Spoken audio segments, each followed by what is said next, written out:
Sheikh Hussain bin Abdulaziz Al Sheikh, the Imam of Prophet's Mosque, delivers the Hajj sermon at Arafat on Monday. More than 2 million Muslims from around the world gathered to perform the pinnacle of pilgrimage.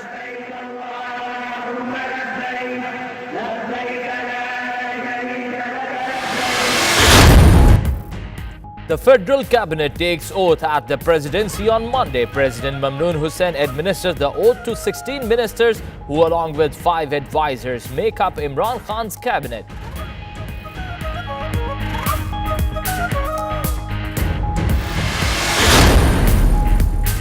Islamabad High Court delays the verdict it reserved on the appeals filed by former Prime Minister Nawaz Sharif, his daughter Maryam Nawaz and son-in-law Captain retired Safdar, challenging the even field preference verdict against them.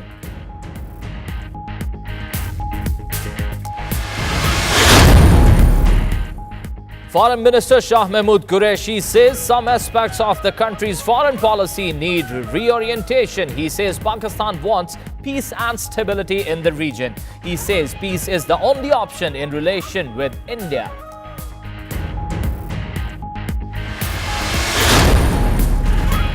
Former MNA Hanifa Basi, serving a life imprisonment awarded by an anti-narcotics court in the ephedrine quota case, was taken to a hospital on Monday.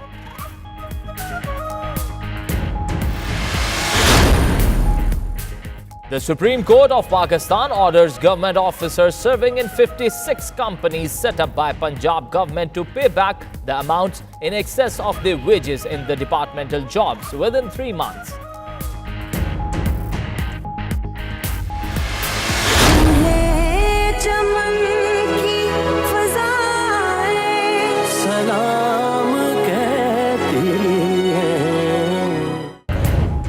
Today is the 47th anniversary of pilot officer Rashid Minhas' martyrdom. Rashid Minhas Shaheed was born on February 17, 1951 in Karachi.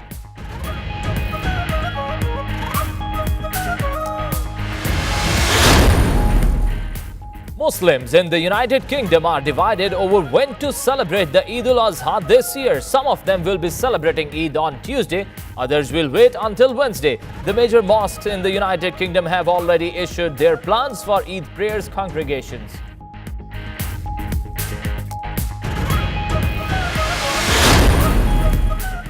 A series of quakes, including a powerful 6.9 magnitude tremor, struck the Indonesian holiday island of Lombok on Sunday evening. Images shared with Reuters showed various cracks on the roads and debris at Dekhain Gay port.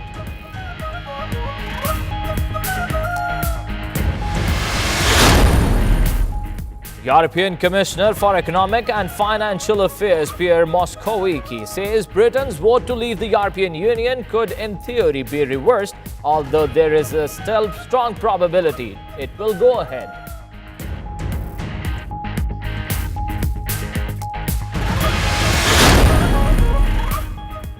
The Turkish lira falls further after S&P Global and Moody's downgraded the country's sovereign credit rating into junk territory, and shots were fired at the US Embassy in Ankara, emerging stock rise over 1%.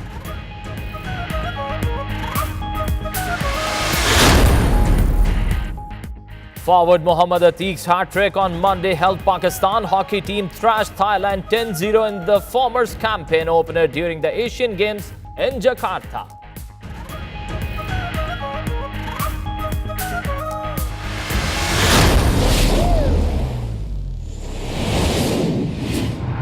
God bless the enemy. And the stars of new Pakistani movie Parvaz Hai Junoon hope the film will help shake off negative stereotypes about their country. The film follows a young female cadet who battles against preconceived notions about gender roles to become a fighter pilot.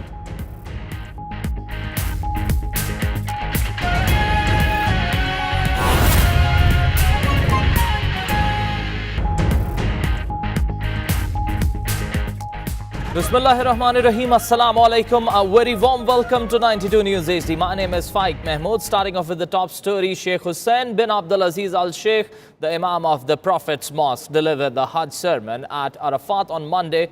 More than 2 million Muslims from around the world gathered to perform the pinnacle of pilgrimage. Alhamdulillahi Rabbil Alameen, Ar-Rahman Ar-Rahim, Maliki Yawmiddin. A sea of worshippers scaled the rocky hills southeast of the holy city of Mecca for a day of prayers and reflection where Prophet Muhammad, peace be upon him, had delivered his final sermon. The pilgrims later said the Zuhr and Asr prayers together. Most of them remained in Arafat until sunset, praying and reciting verses from Holy Quran. ثم إذا مسكم الضر فإليه تجأرون ثم إذا كشف الضر عنكم إذا فريق منكم بربهم يشركون. The pilgrims then headed towards Muzdalfa, where they would stay until midnight. The ceremonial changing of Ghilaf-e-Kaaba was performed on Monday morning. The new Ghilaf has been prepared at a cost of 200,000 Saudi riyals. It comprises 670 kgs of pure silk, 120 kg of gold and 100 kgs of silver. काबे की रौनक काबे का मंजर अल्लाह अकबर अल्लाह अकबर अल्लाह अकबर अल्लाह Akbar. Dr. Abdur Rahman Asudais, the Imam at Masjid al-Haram, and Makkah Governor Khalid Faisal led the ceremony. कहाँ मुझको मेरा मुक़द्दर अल्लाह अकबर अल्लाह Akbar. This year, the Saudi authorities have launched a smart Hajj initiative with apps to help pilgrims with everything from travel plans to medical care.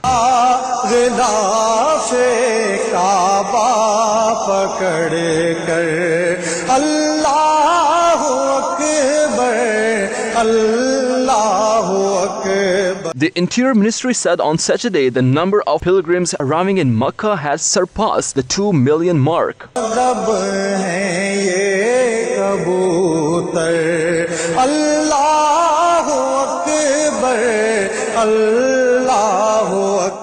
Muslims in the United Kingdom are divided over when to celebrate the Eid al-Adha this year. Some of them will be celebrating Eid on Tuesday, others will wait until Wednesday. The major mosques in the UK have already issued their plans for Eid prayers congregations.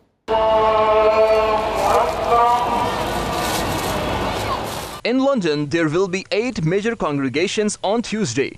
The prayer will be offered at Old South Hall's Jamia Masjid at 6:30 a.m., 7:30 a.m., 8:30 a.m. and 10 a.m. At the Townsend Road Mosque, the prayer will be offered at 6:30 a.m., 7:30 a.m., 8:30 a.m. and 11 a.m. The largest Eid congregation in Manchester will be at Platfield Park, where more than 10,000 people are expected to offer prayers at 9:30 a.m. At the Ahle Hadith Mosque at Rose Street, Oldham, the prayers will be offered at 9:30 a.m. on Tuesday.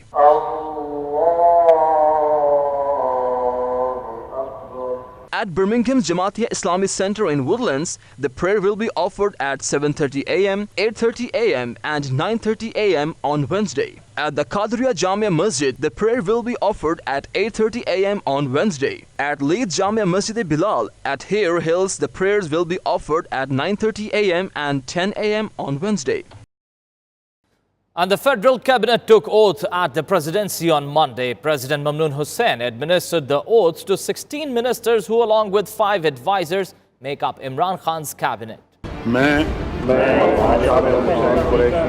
सिद्क़ दिल से हलफ उठाता हूँ कि मैं खुलूस नीयत से पाकिस्तान का हामी व वफादार रहूँगा. President Mamnoon Hussain has administered the oath to 16 ministers. Shah Mahmood Qureshi is the new foreign minister, Parvez Khattak the defense minister, Asad Umar the finance minister, Khalid Maqbool Siddiqui the information technology minister, and Sheikh Rashid the railway minister.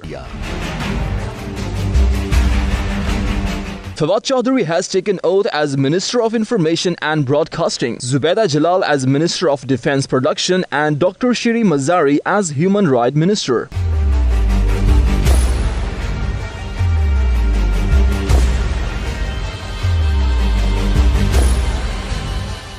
Farooq Naseem, Ghulam Sarwar Khan, Tariq Bashir Chima, Fahmida Mirza, Shafqat Mahmood, Amir Khayani, Maulana Nurul Haq Qadri have also taken oath as federal ministers. Notifications were issued later in the day assigning the ministers to the cabinet members. The Islamabad High Court delays the verdict it reserved on the appeals filed by former Prime Minister Nawaz Sharif, his daughter Maryam Nawaz and son-in-law Captain Retired Safdar, challenging the Evenfield reference verdict against them.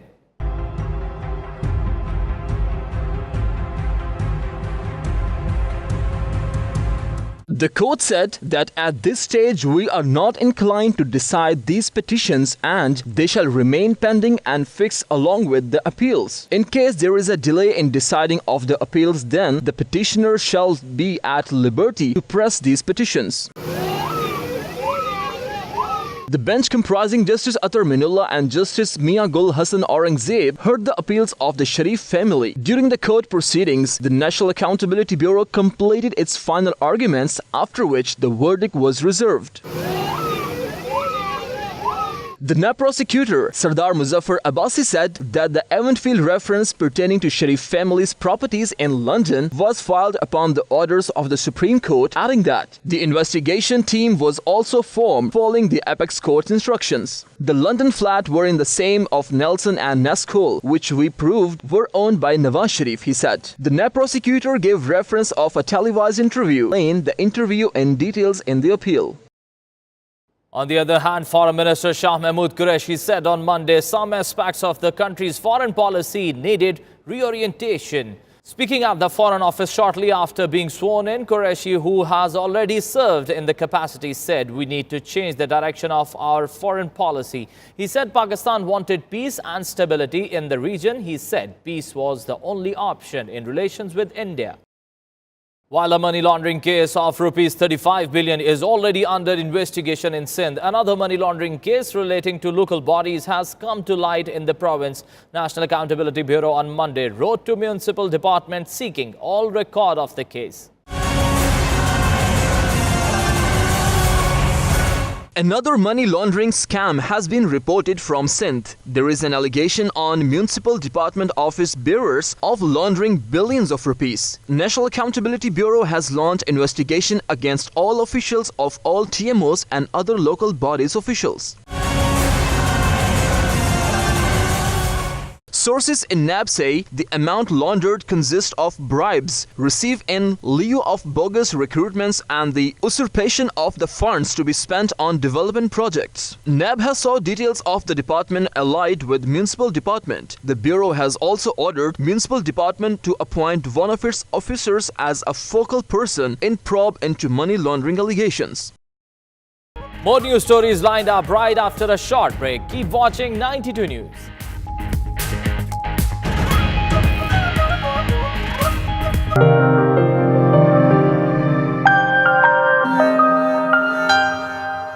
Britain's vote to leave the European Union could in theory be reversed, although there is a still strong probability it will go ahead, the European Commissioner for Economic and Financial Affairs Pierre Moscovici said on Monday.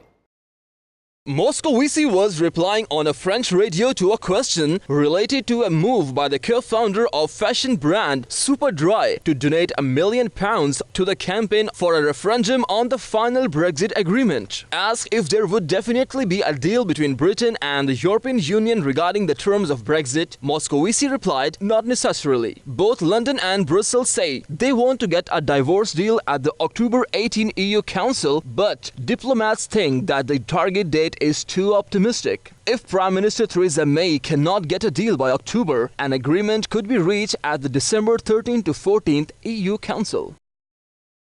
Gatwick, Britain's second busiest airport, was forced to post flight information on whiteboards on Monday after an IT glitch meant its digital screens failed.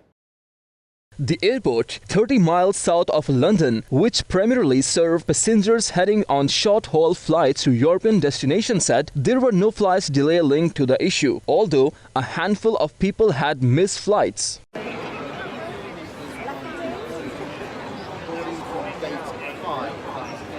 Due to an ongoing issue with Vodafone, a provider of IT services for Gatwick, flight information is not being displayed correctly on the airport's digital screens and is currently being displayed manually in the terminals, the airport said in a statement. Pictures showed people crowding to see their gate numbers as a member of staff wrote up information on the white board during the busy summer holiday season. The airport said it expected Vodafone to resolve the issue as soon as possible. A woman and her daughter were brutally attacked on Monday with a hammer in southeast London. British media said the 64-year-old woman, her 30-year-old daughter were attacked with a hammer. Both were seriously injured and rushed to a hospital where doctors called their condition critical. Police have arrested a 27-year-old man. A newspaper quoted neighbors as suggesting that the suspect was mentally challenged. Britain's low-paid parents are unable to even meet the basic needs of their children. An organization working for the welfare of children on Monday released a new statistics. According to the statistics, parents are unable to meet even the basic needs of their children despite working throughout the day. The report says if both mother and father start earning together, they require £49 to meet the basic needs of their two children. If we talk about single parent, he or she needs £74 for the purpose. On the second hand, spokesman for the government said on Monday, very few families are living below the poverty line. He claimed to the contrary, there had been record increase in employment opportunities in the country, while employees were being paid the wages highest during the last 20 years. A British woman was rescued from the sea on Sunday after failing from a cruise liner and spending 10 hours in the water, Croatia's defense ministry said in a statement. In still photographs released by the ministry, the woman is seen climbing on board the Kaftat Coast Guard vessel. She is later pictured seated and smiling with her rescuer. The woman fell from the Northern Star cruiser into the Adriatic Sea at around midnight on Saturday, according to a statement released by the ministry. They said she was found in a good condition 13,000 meters from where she originally fell into the sea and was taken to hospital in the city of Pula by boat. More news stories lined up right after a short break. Keep watching 92 News.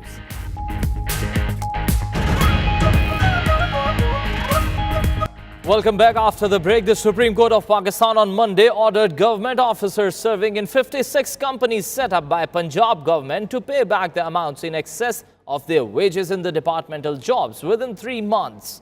The court had already been informed by the Chief Secretary that the officers were willing to return the amount. The court has not set a deadline for the amounts to be paid into government's accounts. In another case, the court gave police another 6 weeks to arrest the suspect in the murder of a journalist. The district police officers informed the court that the principal suspect had fled to Dubai. Today is the 47th anniversary of pilot officer Rashid Minhas martyred, and Rashid Minhas Shaheed was born on February 17, 1951 in Karachi.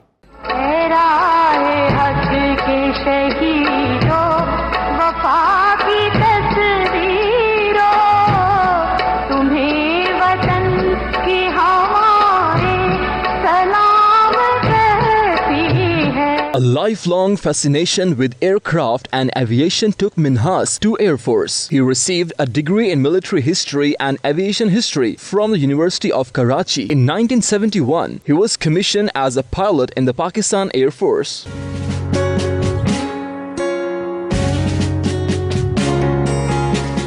While preparing to take off for a training flight on August 20, Minhas faced a tough challenge when an instructor pilot forced his way into the cockpit and took off in the direction of India. A struggle followed and the aircraft crashed 32 miles short of a border.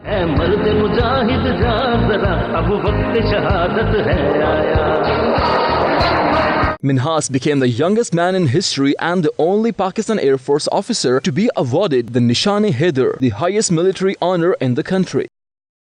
Former MNA Hanif Abbasi serving a life imprisonment awarded by an anti-narcotics court in the ephedrine quota case was taken to a hospital on Monday. Abbasi was moved to the Rawalpindi Institute of Cardiology after he complained of heart trouble. The Pakistan Muslim League Nawaz leader was accused of diverting part of 500 kg quota of ephedrine received in 2010 to other than authorized use. Karachi Police Chief Dr. Amir Sheikh continues his surprise visits to city's police station in the guise of an ordinary citizen. On Monday, he paid surprise visit to different police stations of Maleen and ordered elimination of drug peddlers.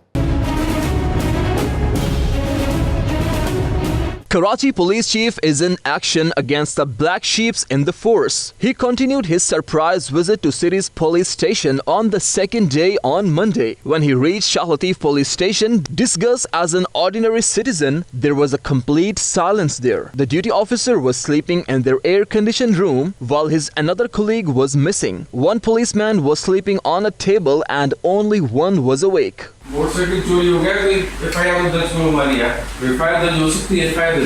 Karachi Police Chief Amir Sheikh gave Rs 2,000 each to 6 uniform officers and constable while nagged those who not in uniform. Additional IDs, Amir Sheikh ordered police official at Shah Latif Town Police to crack down on drug peddlers. During a visit to Sukhan Police Station, he ordered policemen to remain polite with citizens during checking at checkposts. He, on the occasion, dismissed investigation officer and ordered the release of 2 suspects found innocent during inquiry.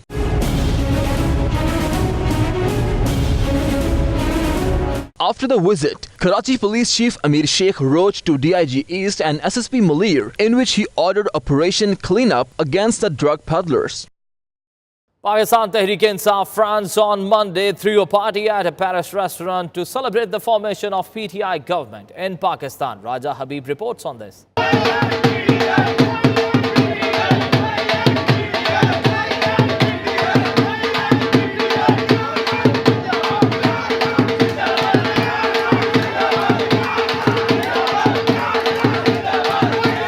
A get-together was organized at Paris restaurant on Sunday under the auspices of PTI France. The organizers and the guests congratulated Imran Khan on assuming the office of Prime Minister. Speaking on the occasion, PTI France office bearer said Pakistan finally had an honest and capable leader.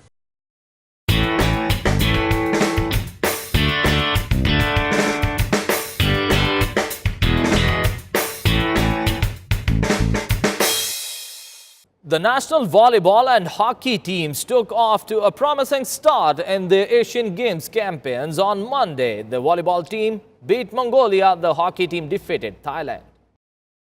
The national volleyball team beat Mongolia. The national team dominated the proceeding from the start. Pakistan won the first set 25-16, the second 25-19 and the third 25-14. Pakistan are to play their next match against Iran. In hockey, Pakistan outplayed Thailand 10-0, including a hat-trick by Atiq Arshad. More news stories lined up right after a short break. Keep watching 92 News.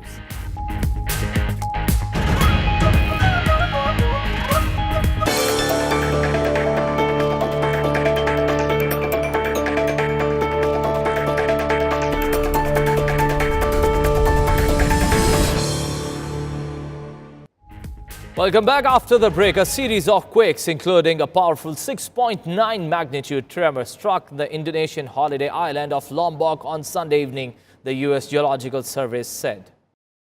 Images shared with Reuters showed various cracks on roads and debris at Kyangan port on Monday morning after the tremor. One person died in the latest quakes, according to the Disaster Mitigation Agency. The tremors, which could be felt on the neighboring island of Bali, came 2 weeks to the day after another 6.9 earthquake killed 460 people on Lombok.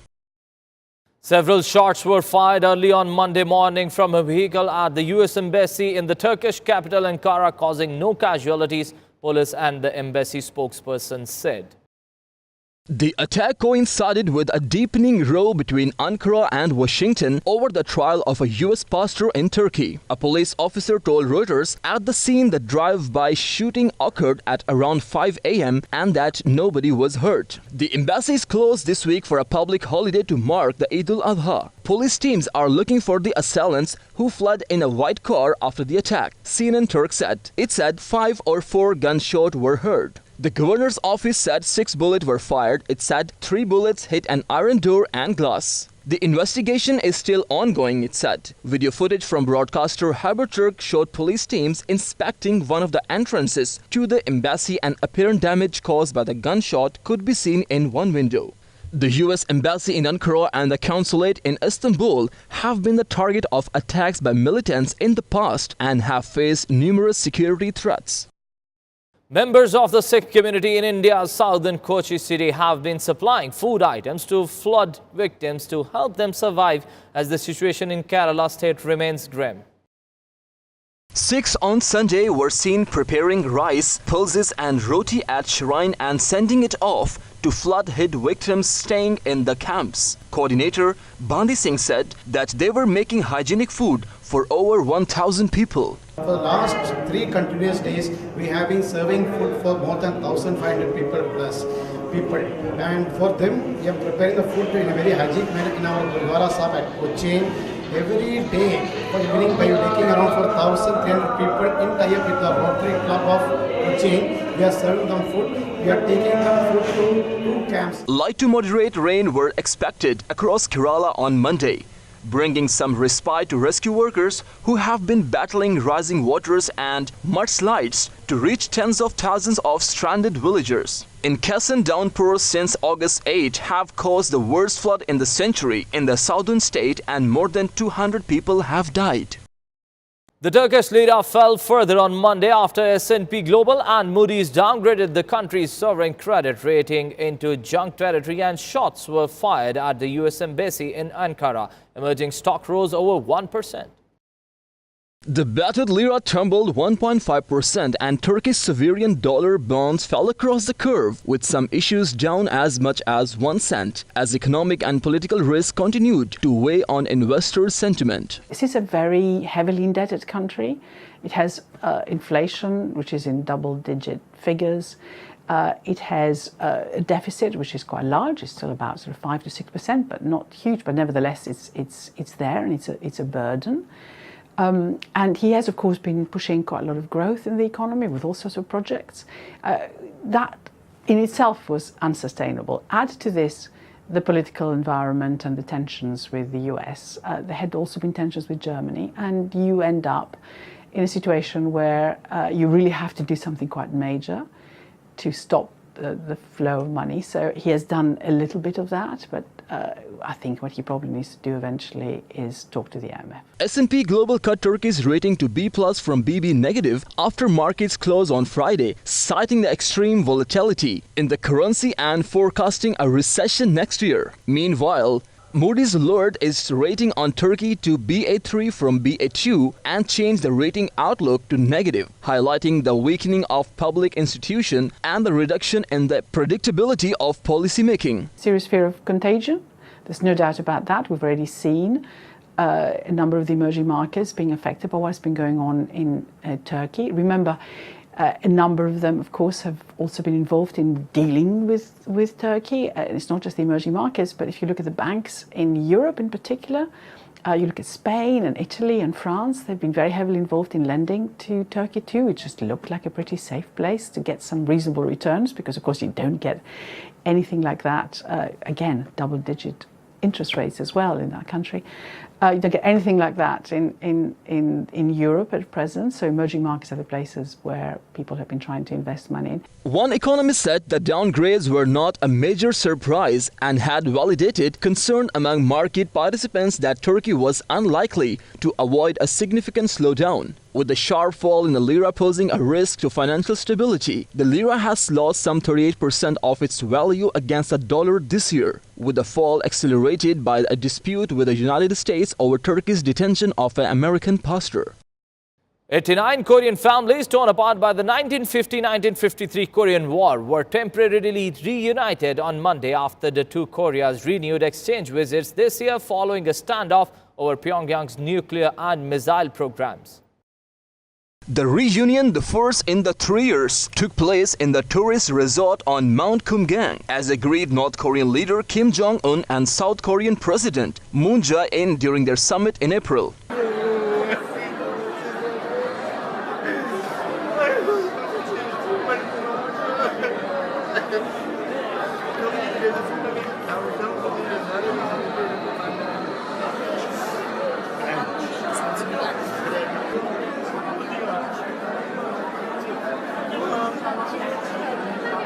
The separated families are victims of a decades-long standoff between the neighbors, which has escalated over the past several years as Pyongyang rapidly advanced its nuclear weapons and missile programs. 여기서 이거 우리 조카들 민우리들 밀고 안 난다.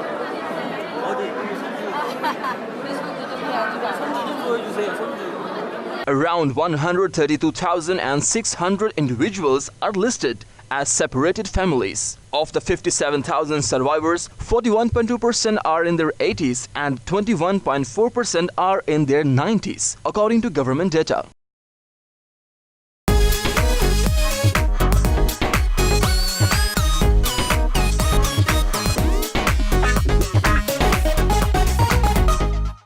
The stars of new Pakistani movie Parvaz Hai Junoon hope the film will help shake off negative stereotypes about their country. The film follows a young female cadet who battles against preconceived notions about gender roles to become a fighter pilot. Pakistani star Hamza Ali Abbasi plays a leading role in the film as a fellow fighter pilot and told Reuters he hoped the movie would fight misinformed cliches. I play a squadron leader, Nader Kermani. He's a high-level F-16 pilot. Me and this guy were best buds. I would sum up the character as he's incredibly good at his job, but he's incredibly terrible at romance. And the romance plays into the fact that he's about to get married and he has no idea how to handle that.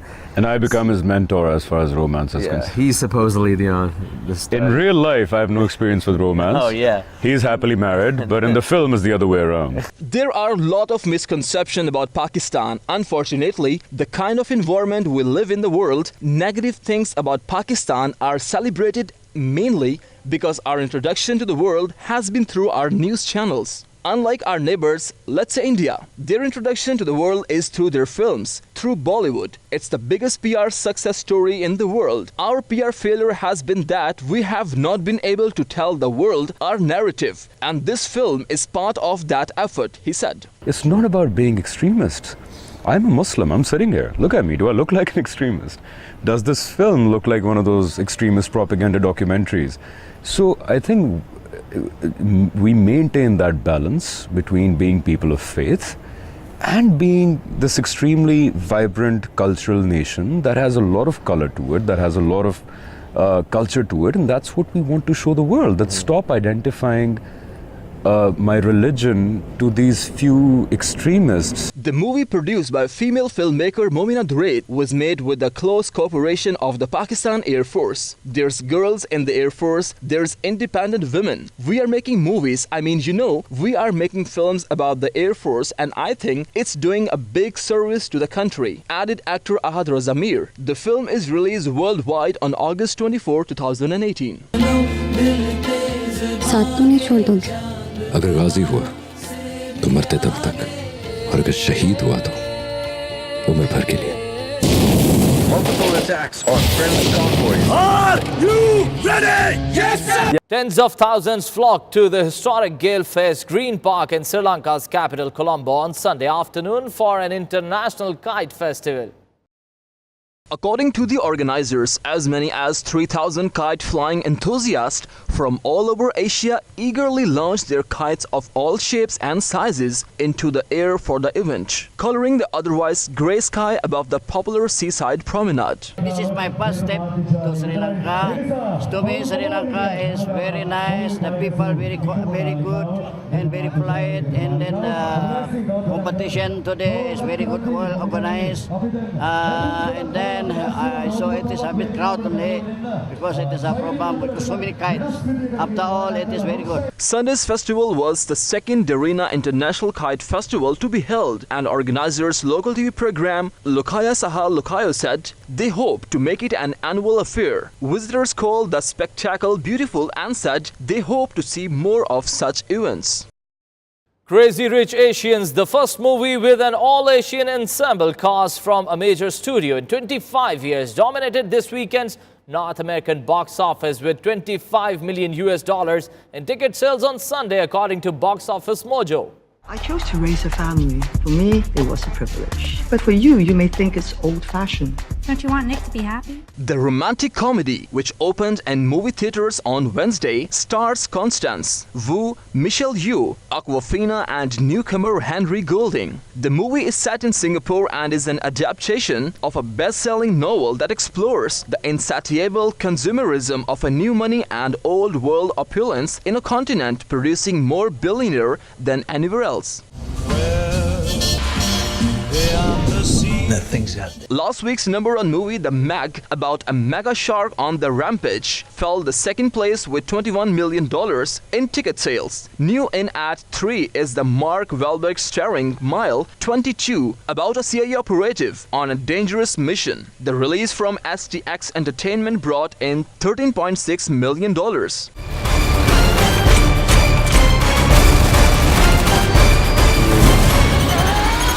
Tom Cruise's Mission Impossible Fallout was down to 4th place with weekend box office taking $10.5 million, slightly below earlier weekend predictions. In 5th place with Alpha, a coming-of-age story set in the Ice Age. Horror movies lovers, stay tuned for the first trailer of Hollywood's horror drama film, The Amityville. The film will be screened on October 15th. Butch is in trouble. You have to get out of here. There's no way out.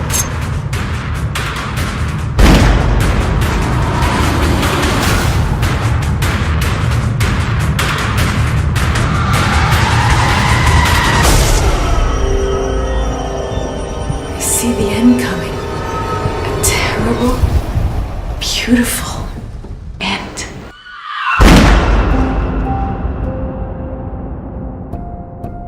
That's all from the news studios. For more details, you can visit our website 92NewsHDUK.tv and keep watching 92 News.